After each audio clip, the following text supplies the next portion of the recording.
And gentlemen, kuna taarifa ambazo zilikuwa zinaenea katika mitandao ya kijamii ya kwamba msanii maarufu sana nchini Tanzania ambaye anafahamika kama Diamond Platinum eti alikuwa ameoa mke wa pili, lakini Diamond mwenyewe kwenye ukurasa wake amekataa na kusema ya kwamba watu waache kumpatia ujasiri ambao hajakuwa nayo.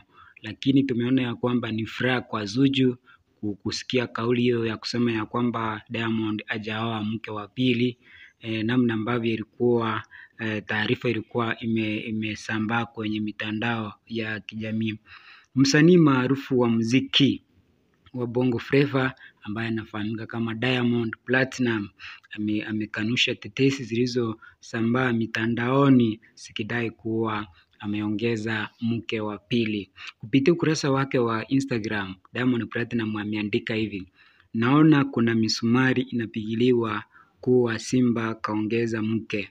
Hapana jamani, sijaongeza, msinipe ujasiri nisiokuwa nao.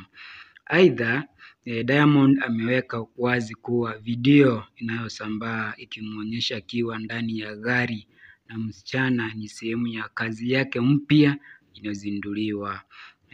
Alafu tumepata ya kwamba kwa mujibu wa majibu yake tumegundua ya kwamba mwezi huu amepanga kutumia kwa ajili ya raha na burudani. Kwa hivyo mwezi huu amepanga tu kupatia watu burudani na raha kwa mashabiki wake, na si kwa marumbano ya watu kuanza kumletea chuki baina yake na mke wake ambaye anampenda anaitwa kama Zuchu. Kwa hivyo kulingana na Diamond Platinum amekanusha madai ya kwamba ameongeza mke wa pili. Kulingana na yeye bado ana mke mmoja. Naitwa Maskini Msomi.